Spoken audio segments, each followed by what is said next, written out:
Bonjour. Bonjour, chers frères et sœurs. Comme chaque matin, nous assistons aux apparitions divines à Dr Ndomo Melingi Thérèse, 6 au 93A, avenue du Général de Gaulle, à Saint-Louis, en Alsace.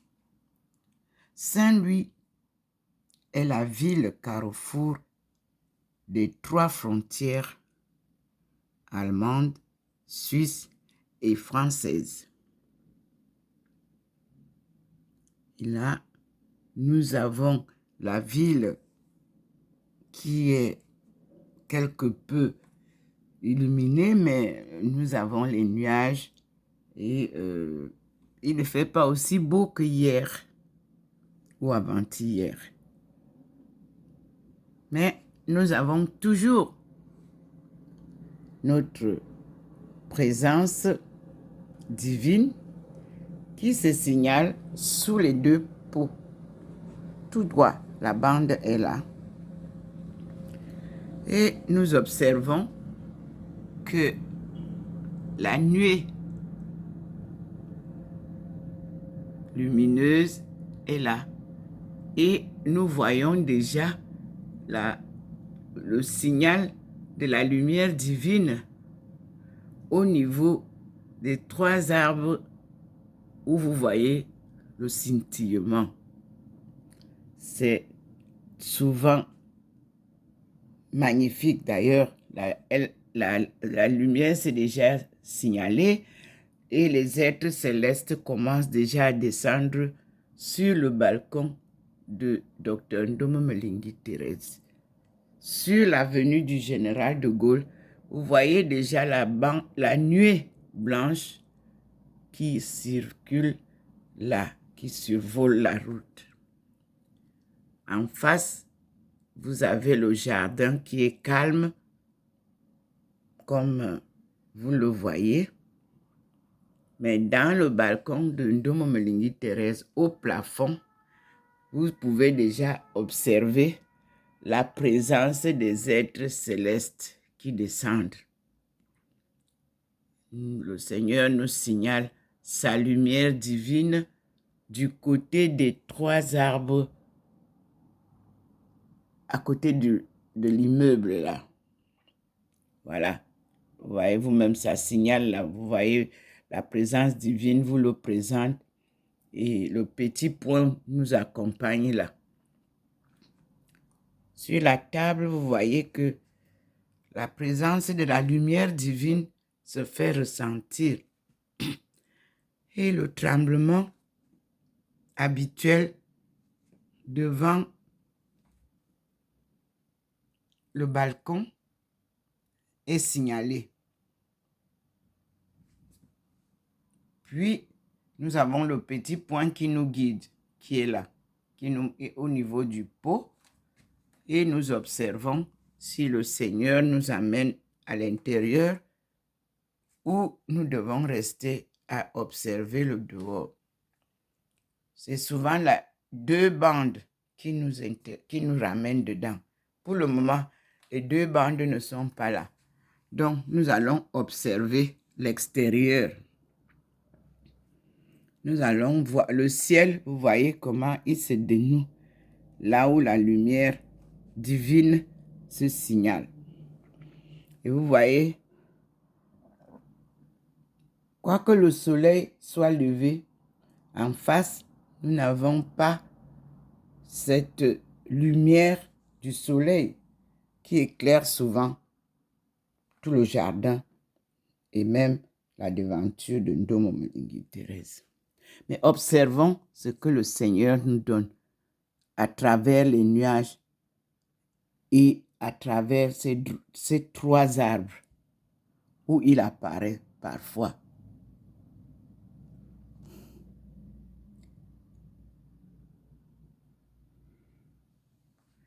Nous voyons qu'il a déjà mis la lumière tout au long du mur. Et nous observons Maintenant, au niveau de l'arbre,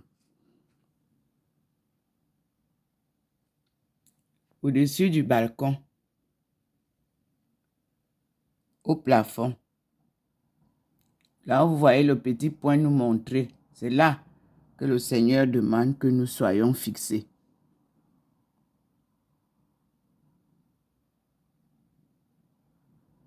Merci Seigneur.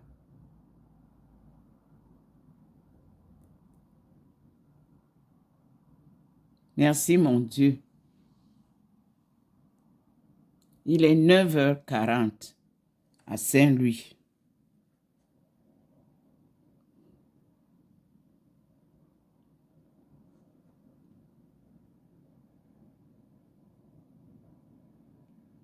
Vous voyez la présence de la lumière divine qui se signale au-dessus des arbres, c'est-à-dire au coin de ma maison, là, le balcon.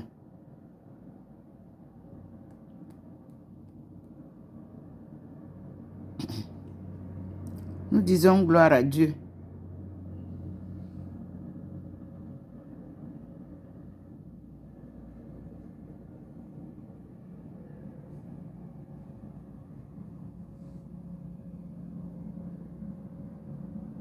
Merci Seigneur. Voyez comment les herbes tombent et la ville de Saint-Louis balaie pour garder la ville propre.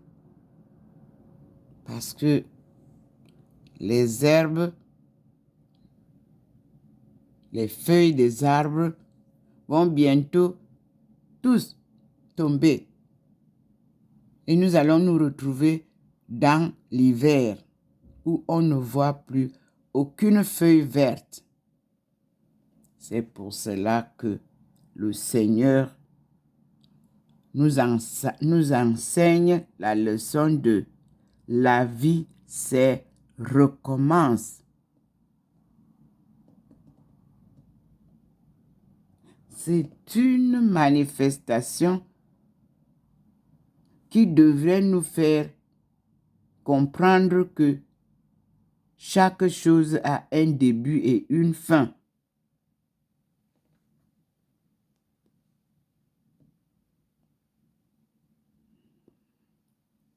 Le ciel est très nuageux, mais le Seigneur nous a vraiment montré que lui, à travers les nuages, nous pouvons le voir quand il le veut.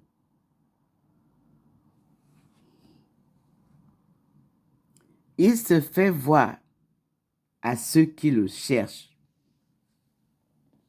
avec foi inébranlable.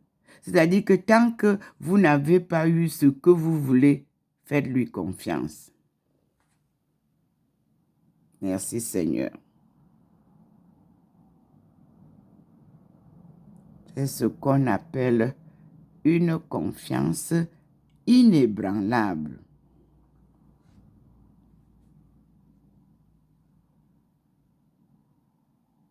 Merci Seigneur.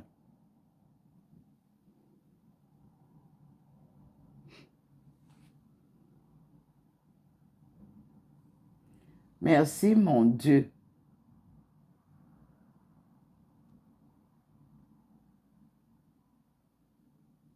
Tu es bon. Tu es miséricordieux.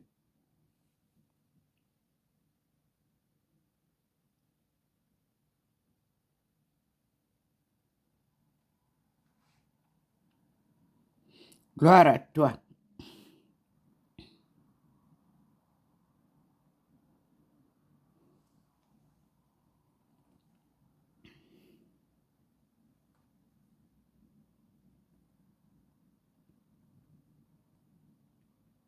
Regardez vous-même comment les êtres célestes descendent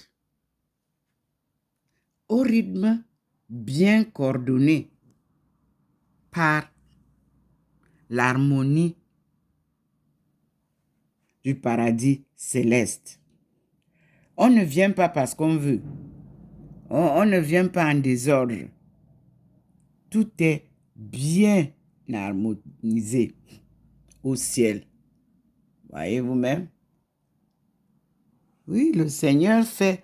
Et même lui, quand il vient, il ne vous surprend pas, boum, il est déjà là. Il vient progressivement. Et vous voyez vous-même le signe ou le signal qu'il est là. Oui, tout se passe d'une manière harmonieuse, coordonnée. Donc, mes frères et sœurs, rien ne sert d'être désordonné. Il faut d'abord ordonner vous-même. Ordonnez votre mémoire, vos pensées, ordonnez-les. Vos paroles, ordonnez-les. Vos actions, ordonnez-les. Soyez ordonnés. Pour comprendre Dieu, pour écouter Dieu, soyez silencieux.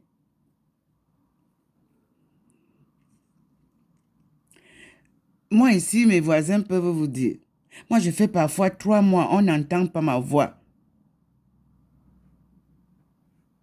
Si c'est que je dois rester silencieuse, vous ne m'entendez pas.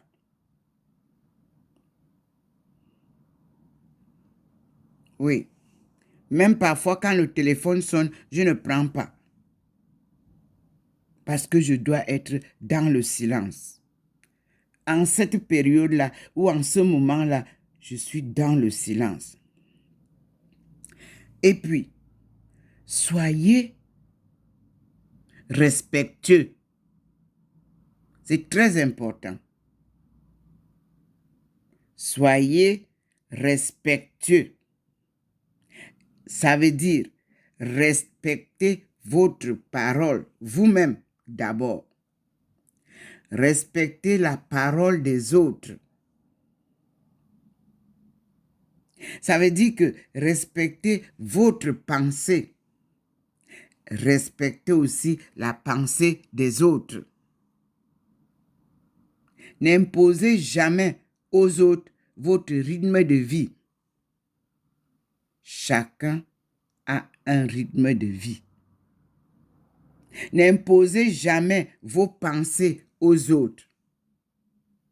Chacun vit selon ses pensées. En voulant imposer aux autres vos pensées, vous n'allez pas coordonner les relations. C'est ça qu'on appelle se connaître et connaître les autres. Savoir se connaître et savoir connaître les autres. Vos relations sont harmonieuses quand vous respectez votre parole, quand vous respectez la parole des autres et quand vous respectez vos pensées et que vous respectez les pensées des autres, alors vous pouvez faire de très bonnes relations. N'imposez jamais aux autres vos humeurs, vos pensées. Vos façons de penser ne doivent pas influer les autres. On appelle ça la manipulation. Il ne faut pas imposer aux autres ce que vous voulez. C'est là où commence la liberté de chacun.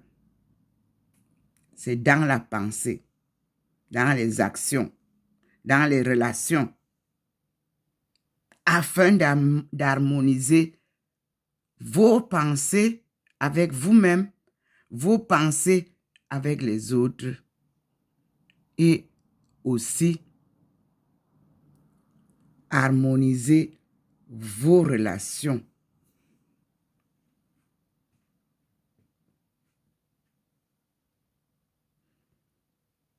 La vie est devenue un champ de théâtre non coordonné.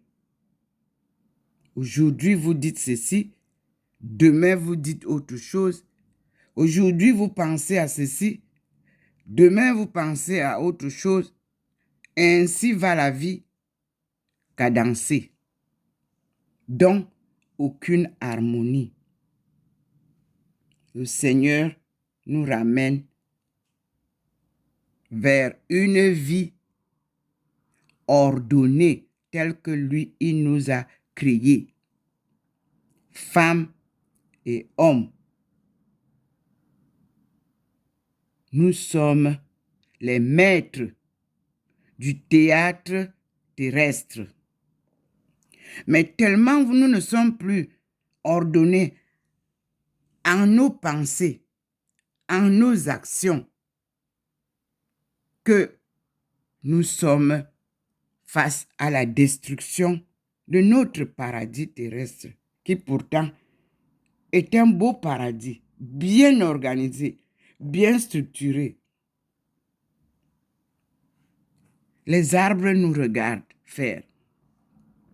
Dans notre désordre, les arbres restent tels que Dieu les crée. Quand il les déshabille, il n'y a pas de guerre entre les arbres. Ils ne se battent pas. Chaque arbre reste à son endroit. Tel que nous voyons devant ce jardin, chaque arbre sera déshabillé devant vous.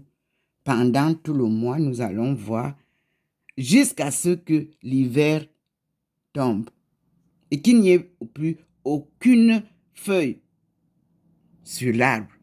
Mais les arbres là ne vont pas se battre entre eux. Non. C'est la même chose que le Seigneur vous enseigne aujourd'hui. Quand vous êtes déshabillé, quand vous n'avez plus les moyens, ne vous battez pas avec tout le monde autour de vous. Parce que vous battez les femmes, vous battez les enfants. Ils n'y sont pour rien. Asseyez-vous, faites vous-même l'examen de votre conscience. Qu'est-ce qui n'a pas marché? Comment faire pour redorer mon image? Comment faire pour rebâtir mon patrimoine? Ce n'est pas en tapant les femmes, en battant les enfants, en vous séparant de tous les amis. Votre honte est la vôtre. Elle n'est pas la honte des autres. Vous n'avez pas besoin de leur afficher ça ou de leur faire porter votre honte ou alors votre défaite. Puisque vous pensez faire porter aux autres vos joies, mais je vous dis que la joie, elle est d'abord personnelle. Si vous pensez que quand vous êtes joyeux, les autres sont aussi joyeux, détrompez-vous. Peut-être que c'est au moment où votre meilleur ami traverse des moments difficiles que vous êtes content, joyeux. Alors, apprenez à vivre en harmonie avec vous-même d'abord. Êtes-vous content? Alors, manifestez votre joie en tenant compte de ceux qui sont autour de vous parce que vous n'êtes pas sûr que quand vous êtes content, eux aussi sont contents. Observez donc la règle de l'harmonie dans les relations personnelles. C'est la leçon de ce matin. Puis, nous passerons à l'économie et au développement. Tout se passe aussi en harmonie. Qu'est-ce qui a été décidé pour les femmes en 1995? et qu'on a mis en stand-by pour l'an 2000. Ça avait été fait à l'an 2000. Et à l'an 2000, quel a été le programme préconisé pour la femme? Ils ont suivi l'agenda de la femme de 1995 que je vais partager avec vous aujourd'hui. Et j'ai dit qu'il faut que les femmes sachent que nous sommes dans l'harmonie des relations femmes et hommes. On n'est pas là pour monter sur les têtes des hommes. Non. La femme et l'homme ont été établis au paradis terrestre pour vivre dans une harmonie où chacun et chacune ont eu un rôle. Respectez les rôles-là. La politique vous embarque sur un autre chemin, un sol très glissant. La femme, quoique supérieure à l'homme, parce qu'elle procrée, mais le Seigneur lui a donné la douceur. Un cœur humble, un cœur doux. Il faut donc que vous sachiez que la femme ne doit pas être au combat avec l'homme, mais en harmonie avec cet homme, dont elle est conseillère, dont elle est mère, dont elle est refuge, dont elle a une douceur qui ne doit pas lui quitter. La politique ne devrait pas être un leitmotiv de la femme. D'antan, les femmes n'ont pas joué le rôle politique, non. Elles jouent le rôle de conseillère auprès de leurs époux politiciens. Elles jouent le rôle de protectrice de la famille. Et qui dit protectrice dit douceur, harmonie, sagesse.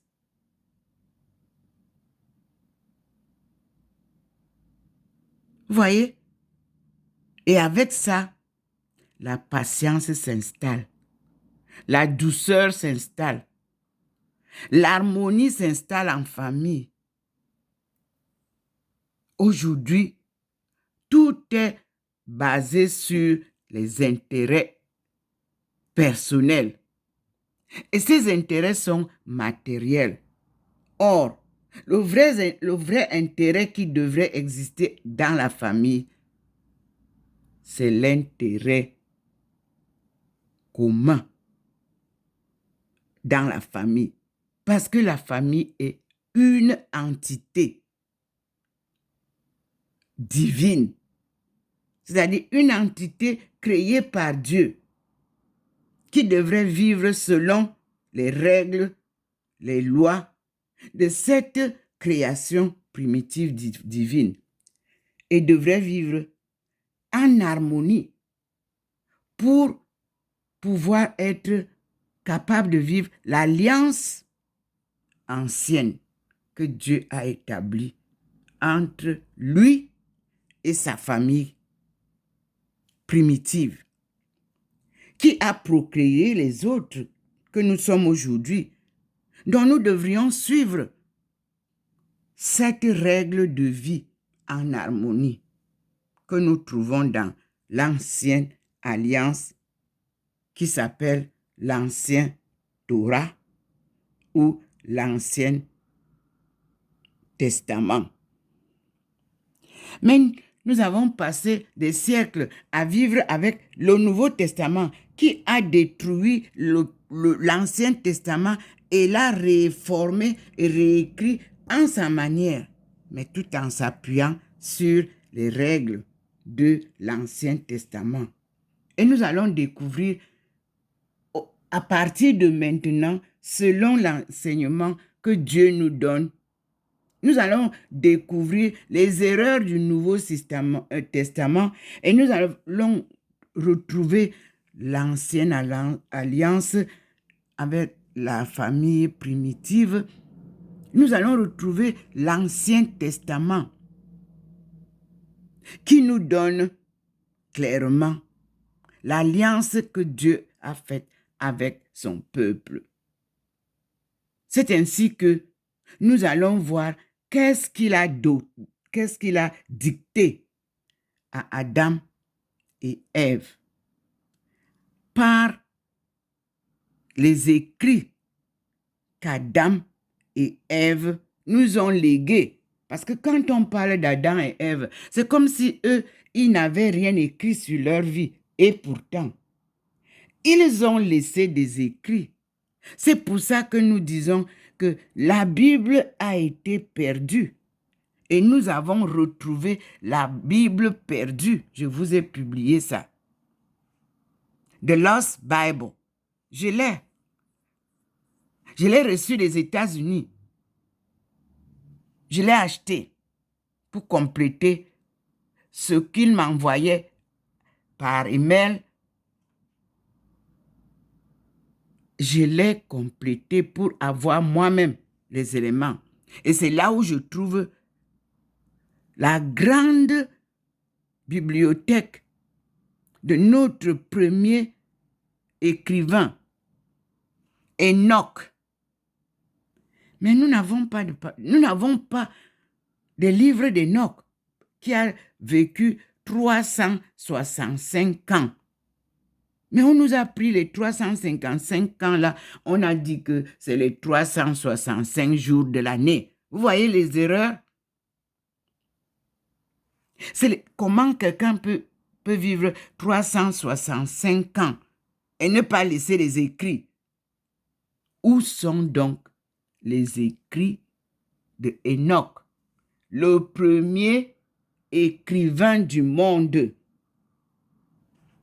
Et où sont les écrits d'Adam et Ève, le Seigneur Dieu Tout-Puissant, Créateur du ciel et de la terre, vous les ramène? Parce que Jésus, dans son évangile, a mentionné ces choses-là. Et on a balayé, on a détruit. Mais je vous dis que la vérité n'est jamais totalement détruite. Elle finit toujours par triompher. Alors, le Seigneur nous guide. Voilà. Pendant que je parle, le Seigneur s'est déplacé des arbres et il fait déjà signal plus loin au niveau du sommet de cet immeuble. Il est signalé là-bas. Et nous allons maintenant voir ensemble les deux sujets de la journée que je viens de vous présenter. Et nous allons voir vers quel livre il va me faire parler de ça. L'harmonie en famille. C'est l'harmonie dans les relations familiales, amicales et professionnelles. Tant qu'il n'y a pas d'harmonie dans la société humaine, rien ne peut marcher parce que l'homme doit être au centre de toute chose. L'homme avec le grand H, l'humain, voilà, je n'utiliserai plus le nom homme. Parce que quand on a mis homme dans vos nouveaux testaments, vous avez utilisé la force de l'homme masculin, pour écraser la force féminine, qui pourtant est plus forte, parce qu'elle procrée. Et l'homme l'accompagne. C'est cet exemple que vous avez vu entre Marie et Joseph dans la conception immaculée. C'est la femme qui porte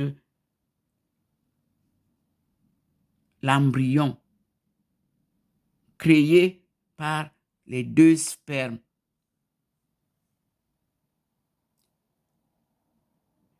Et c'est la femme qui porte cette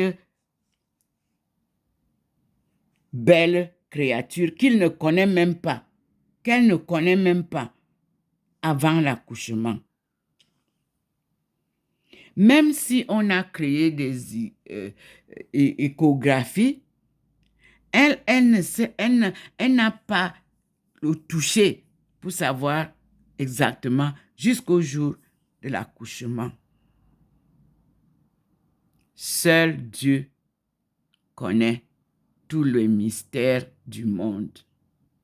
Et seul Dieu a décidé de nous redonner notre souveraineté. En commençant par sa souveraineté, lui, Dieu Tout-Puissant.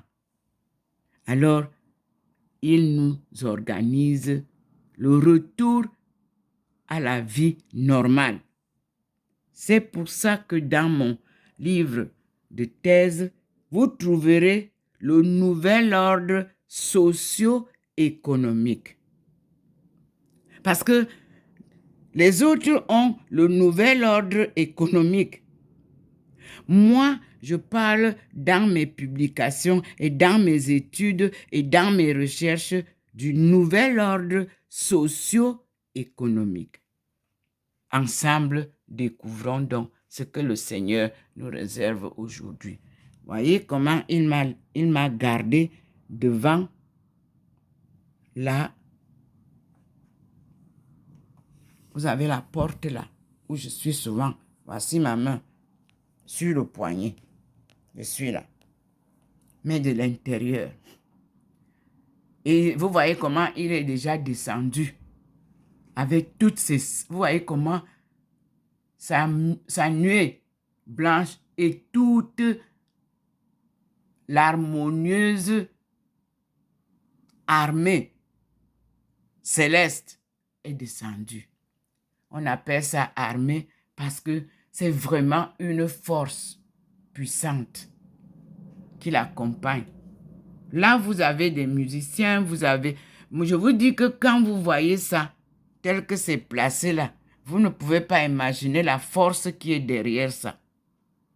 Ou la puissance qui est derrière tout ce que vous voyez descendre sur... Regardez comment ça devient donc très puissant. C'est-à-dire, ils sont descendus pour m'accompagner. Et nous allons donc voir ensemble. Vous-même, vous voyez comment la nuée... Parce qu'il a fait hier, ou avant-hier, je crois, il a tracé derrière les arbres, tout le long des arbres du jardin, il a séparé le jardin là-bas où les enfants jouent, les gens sont... Il a séparé ça et il a pris l'avenue du général de Gaulle et mon balcon. Et c'est là où scintille désormais tout le long là. La bande qu'il a protégée avec la maison, le balcon et là-bas. C'est là où vous voyez descendre toute cette force. Merci Seigneur. Je vous dis que je suis docteur Ndomo Melingi Thérèse, appelé par Dieu lui-même à cette mission sacrée qui s'accomplit pas à pas, selon le plan de Dieu. C'est un planning divin avant de s'accompagner à ce que nous avons eu, nous, en tant qu'humains, à parcourir. Mais sous la direction, sous l'ombrage de Dieu. Je suis tenu par la forte main de Dieu qui me conduit sur un chemin inconnu que lui-même trace. Je ne connais pas le parcours avant d'amorcer avec lui la marche. Nous lui disons merci. Voilà. Tout est là.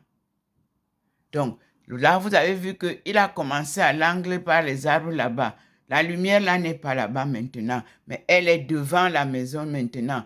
Et il vous signale face, vous voyez, aux arbres là, les 3 arbres là. Il se signale et vous voyez bien comment aussi, quand il est à un endroit, au bout du balcon, il nous montre sa lueur. Et vous voyez au plafond de Shendo Momelingi Thérèse. Et vous voyez, les petits points sont là, la lueur se signale.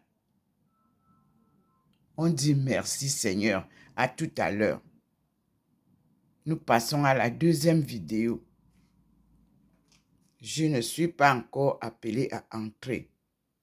Merci Seigneur.